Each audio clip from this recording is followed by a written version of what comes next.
Today's episode is sponsored by our friends at Famous Faces and Funnies, located in Melbourne, Florida. Hey, why don't you tap into the Florida market on comics, action figures, and games, shipping nationwide, as well as our friends at Ian's Display Accessories, the best figure stands for iconic Kenner Star Wars, Hasbro G.I. Joe, as well as modern action figures.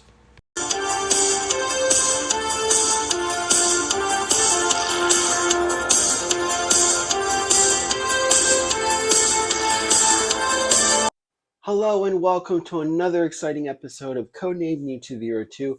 Hi, I'm your presenter, shabooru. Well, I'm in the middle of working in our recap for G.I. Joe issue 155 and a half and issue 300, the beginning and the end of the IDW run, as a way to kind of kickstart going into the Image Skybound era of G.I. Joe.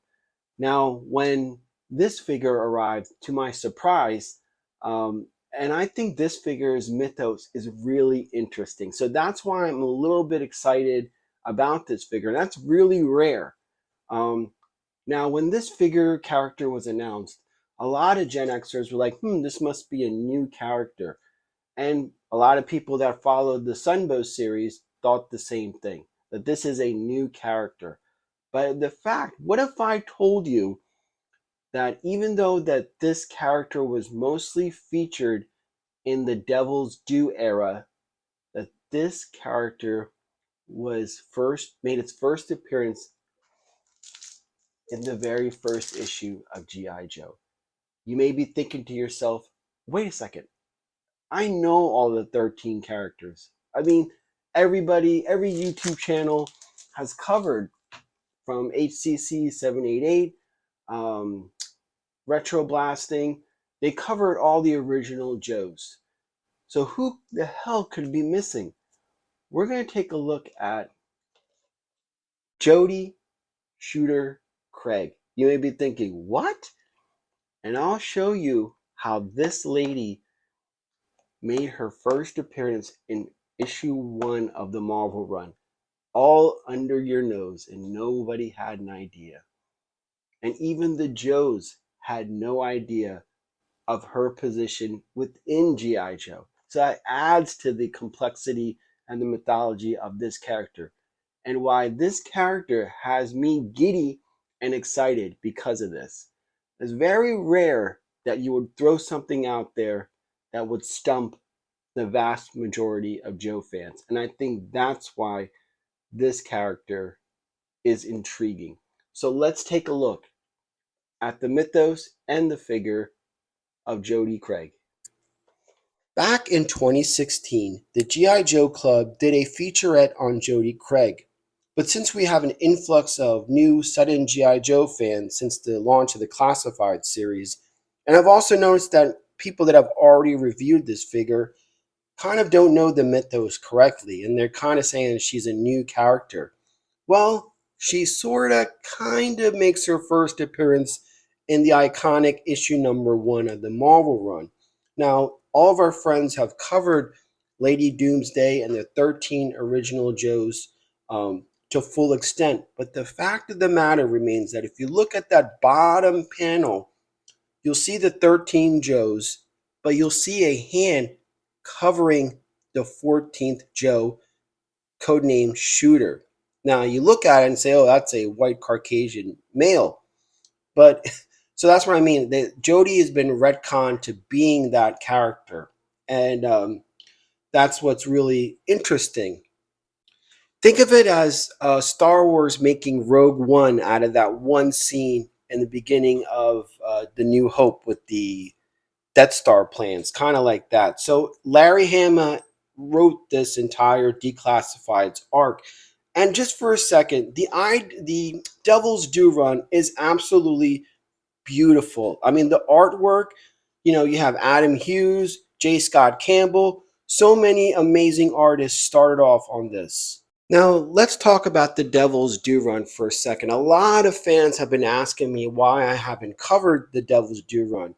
The fact of the matter is, it's sort of kind of like Star Wars Legends. I mean, we just saw Ahsoka, the Heir to the Empire thing. I mean, it took elements from the actual book, by Timothy Zahn, but at the same time, it's not. So the same thing in G.I. Joe. Bits and pieces have been taken and incorporated. And so far, it remains to be seen if Jodie Craig transitions into that. Because as I'll go into her mythos, something tragically happens to her. Alrighty, so from that covered up panel we saw in issue number 1, this is who Jodie Craig is. And I want to point this out so we go in understanding how amazing she is and why she is so needed in today's G.I. Joe. Jodie Craig is Sergeant First Class, non-commissioned officer, Purple Heart Award winner, Bronze Star recipient, Air Medal. She has a Combat Infantry badge and an Expert Rifleman's badge. Those are all kick-ass credentials. The Devil's Due Declassified was a 3-issue arc, all serving as backstories to our original 14, not 13 Joes. It is a must-read, even if 30% of it is non-canon. Jodie's first appearance is in issue 1 of the series. Flash and Steeler are in the midst of making a delivery to Fort Wadsworth and pull into the chaplain's assistant building. Psst, it's en route to the pit. Jodie, who is drawn as a beautiful, stunning, brown-skinned female, stops the two to make sure all's in order and deliveries conducted with little to no horseplay. A side note, what is with Steeler running into all these hot ladies? Also in the backdrop, there are issues in Sierra Gordo that are in play. Stalker is already out in the field, and we learn early in the issue that things aren't going well. While the other 13 Joes are called in for a briefing, Jodie, or Sergeant Craig, goes about unassuming in the background. Meanwhile, deep within the Pentagon, General Flagg is in discussion with another general. General Flagg informs this general of his new special unit, which has already been dispatched out in a recon assignment. The unit is overseen by General Hawk.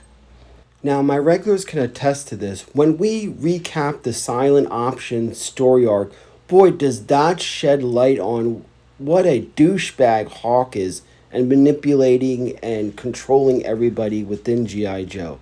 Anyway, back to this story. So obviously shit has gone from bad to worse. The remaining Joes that have gathered in the pit have been given the green light to go and extract Stalker and his unit. Top brass wants this done with the utmost indiscretion. No attention and no strings left to cause an international incident. But unbeknownst to the other 13 Joes, codename Shooter has also been activated as a contingency plan. No witnesses. Do you understand? We continue with Shooter as she makes her way across the world to her assignment, with Wild Bill taking her on the final leg. Let me add this about the Devil's Due. Now, it did an excellent job with growing up with the Gen X reader. Things were no longer at that Marvel level. I mean, yes, you have issue 109 and 113, but still, for the most part, it was an excellent segue to the IDW run. Now, while there was a lot of cool stuff like Shooter here and Kimikora, Devil's Due did have its fair share of stinkers, with some of the non-Hammer writers totally missing the mark. Now, what I like about these panels that I just showed is that it shows the transition of Shooter. We see her as this beautiful girl looking really nice in heels to turning into a soldier, and then at the last leg, turning into something else altogether as she goes alone into the thick. Back at the Pentagon, Shooter's backstory is brought up. Her mother was a Sunday school teacher, and Jodie works with disabled students off duty. Now, they all know that she's totally capable of carrying this out, and that whatever she does, she will thoroughly think it through and get it done. So, our Joes make their way to extract Stalker and his unit, and he's carrying a person of interest with him that they think that will provide valuable intel. Now, they have no idea, the other Joes have no idea about Shooter, Jodie Craig's involvement whatsoever. And she's there picking off anybody that's getting in the way of Stalker. And they have no idea that this is all going on. She's that silent and deadly. So any of the Sierra Gordo personnel comes, she's picking them off left and right. And just when they're about to board with their person of interest, the orders come true that that person also has to be offed. And Jodie shoots him in such a way that Stalker and everything have no idea that he's been picked off. So the truth is that the top brass does not want anything to be linked back to them because, like we saw in Afghanistan back in the 80s, oftentimes both sides are played against each other. It's all political games that are going on in the background, and sadly, the soldiers are but the pawns to execute them. So this is kind of manifest showing that in a way, and that Jodie is caught in the middle, and then we see Jodie disengage and slip unassuming into the public. She's going through a moral issue. She is part of G.I. Joe, but not part of G.I. Joe. And she has a moral dilemma of being a hired gun when we heard about her background of working in a Sunday school and with disabled people. There has to be more to than just being a hired gun. For the next part of Jodie's story, we're going to jump ahead in time, the death of Shooter Sergeant Craig. But I ask you to reread issue 155, a letter from Snake Eyes, to get the full extent of what I'm about to tell you. This story starts off at a church where condolences is offered to Shooter's mother. I tell this story because I remember flying back with the flag draped coffin in the cargo bed of my plane returning home. On this assignment, Shooter is once again sent to be as a contingency plan and support the G.I. Joe team. And again, G.I. Joe, the team has no idea that she's being sent out there. We see Snake Eyes, Scarlet, Breaker, Rock and Roll, steal a Cobra helicopter. She notes that Cobra is using innocent civilians as human shields. So as the copter is leaving, they can't fire back and they're basically sitting ducks. So the comm to break silence is broken down. The only way is for her to dive in and confront Cobra head on, totally outnumbered. She does and sacrifices herself in the process, being shot in the back. Snake Eyes watches everything unfold and then pieces everything together. So the Joe team obviously finally realized who Shooter was, and I'm sure once they returned back to base, they were briefed on who she was and her importance to the G.I. Joe team. And this beautiful, unassuming chaplain assistance officer really was right in front of their nose the entire time. They send her off in the highest military honor, saying goodbye to one of their own, one of the 14 original Joes. And that's the story of Jodie Craig. Jodie's first action figure was released in the 2016 50th anniversary Special Forces 3-pack that also had Falcon and Outback. I always found that to be interesting, and it's actually one of the few of the modern female characters that I totally didn't pick up. I wish I did. But as you could see, she has the modern articulation, and we covered this when you look at my female troopers, the Night Stalker action figure. So basically, oh, and also Dr. Biggles Jones. All the female figures pretty much had the same type articulation, and also, this had a lot of accessories for her.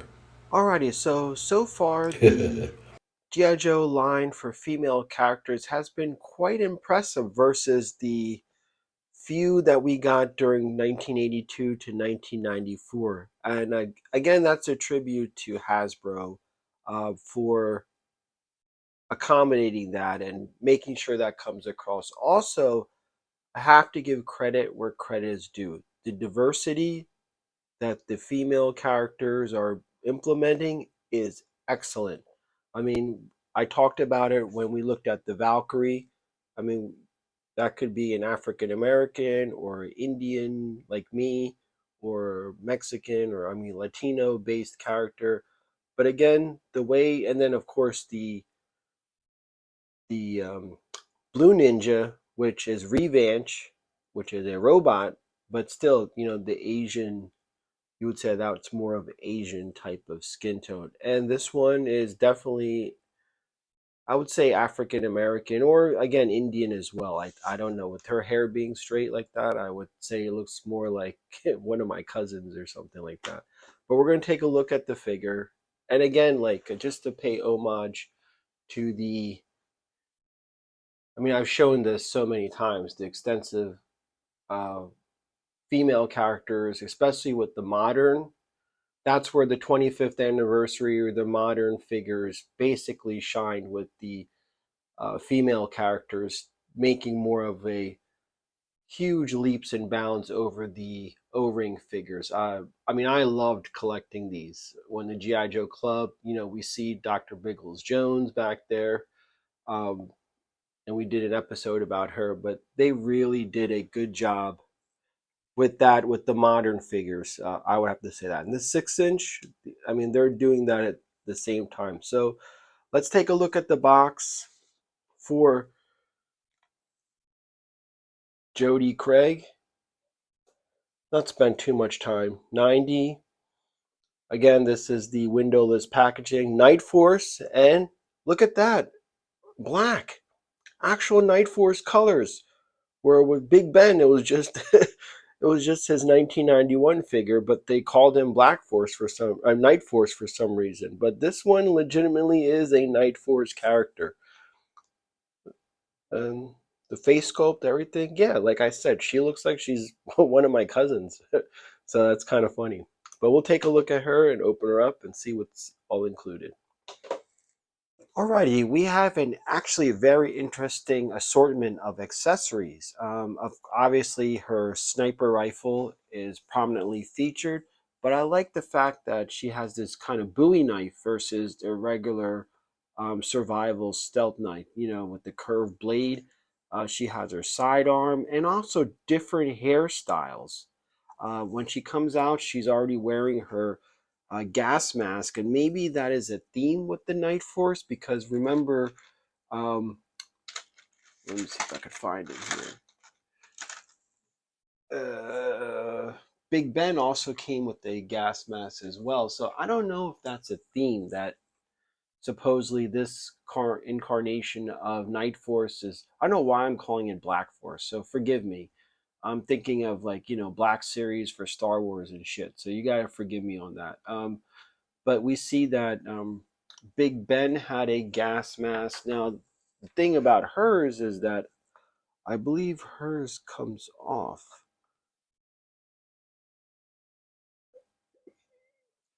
So it's a. So I'm going to give her the more. I think this is closer to.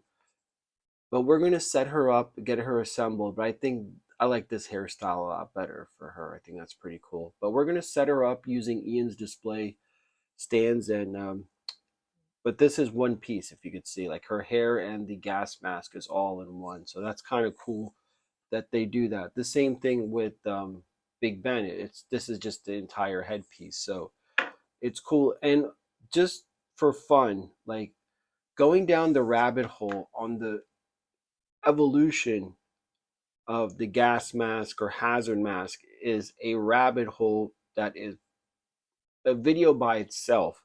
It's actually interesting, like I mentioned when we looked at Big Ben, from World War One. When the German scumbags were using chemical warfare in the trenches.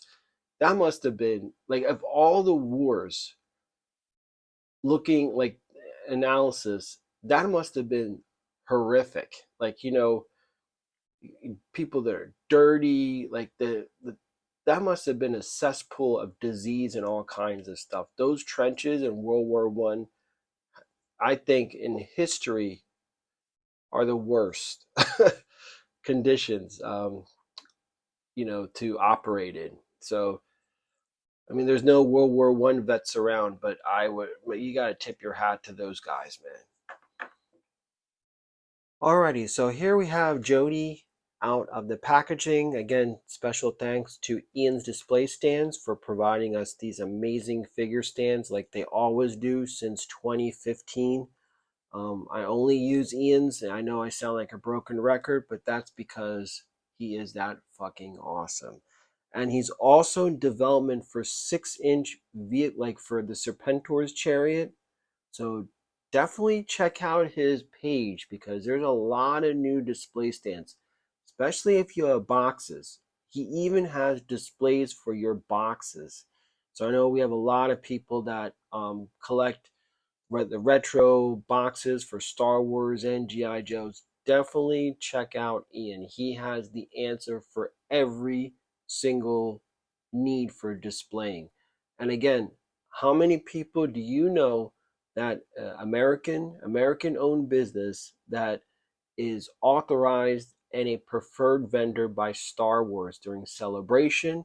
He is on the floor as an invited official Star Wars vendor. So it's just cool from knowing him, being a neighbor, and seeing how far he's come. And that's what this is all about, is helping out our neighbors and friends. To see them grow, that makes me so happy. I'm not getting a dime, but that's okay.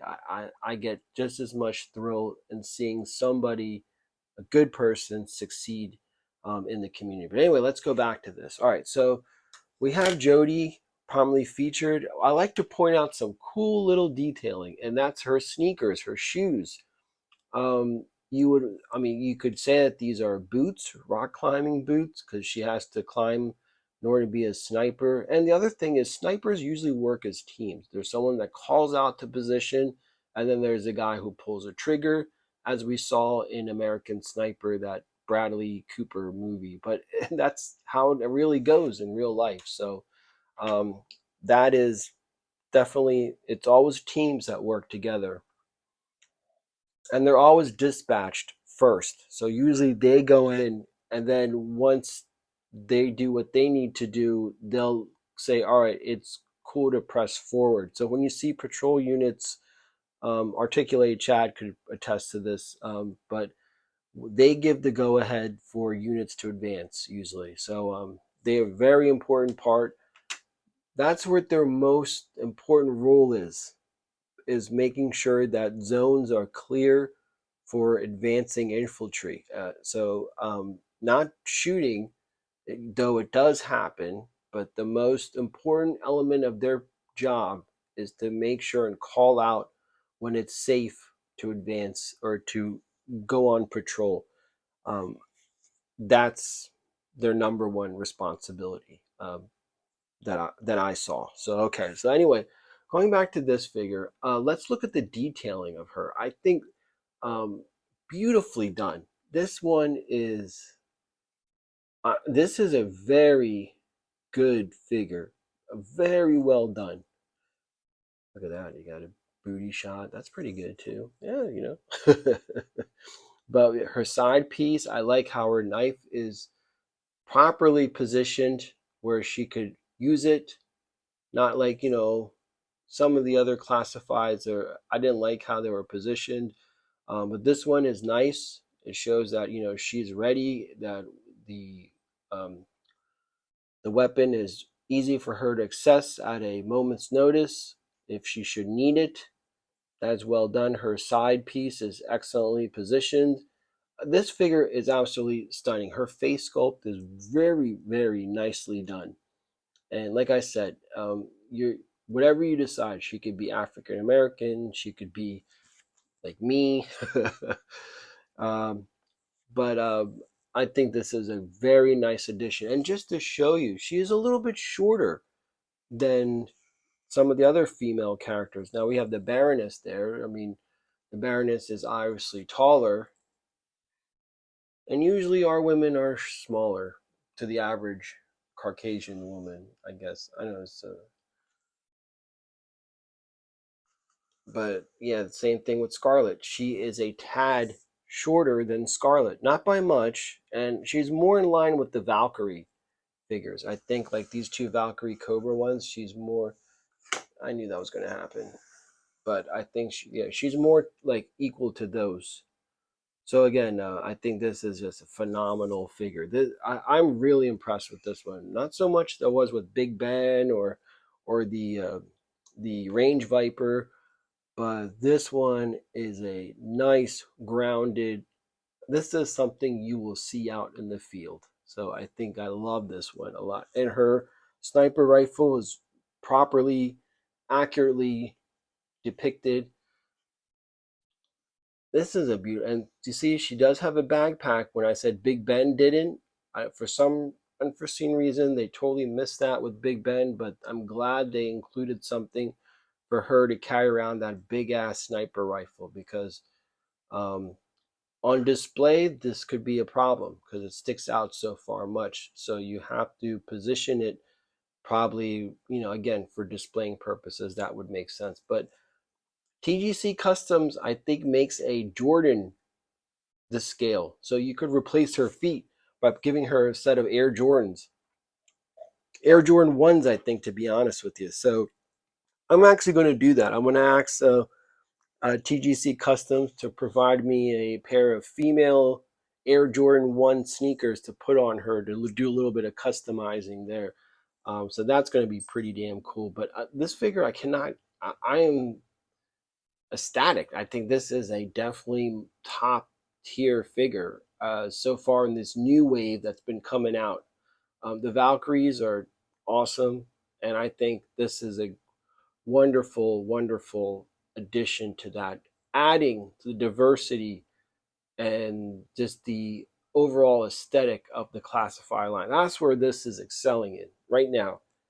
And Emily, this is what your target audience should be: younger, diverse girls that could see this versus something like fucking Barbie and getting off of Taylor Swift nonsense. I mean, this is an inspiration to girls to be tough, to be strong, to be independent, and to go out there and chase your dreams because it's all attainable. That's what this tells me as a man, that this is something that is um, something that inspires a young girl to achieve all that she can be. You don't need fucking super powers. You don't need $1 million. You don't need a fancy, um, you know, what's that OnlyFans nonsense. Work hard, do it right, and you'll be able to achieve greatness. That's what this figure tells me. That's the message that I get. So I hope you agree with that assessment as well. Alrighty, so again, this is a wonderful generational look at the female Joes. My Scarlet is all the way high up in one of the displays, so excuse me for omitting her, but she would be the first one front and center next to Cover Girl. But again, as I mentioned in several episodes, my first GI Joe was Cover Girl and the Wolverine, and also Barbecue. So those two figures have a special place because I remember Dad taking me to Sears and telling me to pick out anything I wanted as long as it wasn't guns. I don't know if a tank with missiles counts, but hey, he let me get it. Um, and also Barbecue because he was a fireman. But again, the next classified is going to be Helix back there. And for all you guys that don't know, she has been heavily featured towards the end of the IDW run. Silent Options, we did a recap of that 4 issue. Nito Diaz was the artist, and he knocked it out of the park. It gives you a backstory on Helix.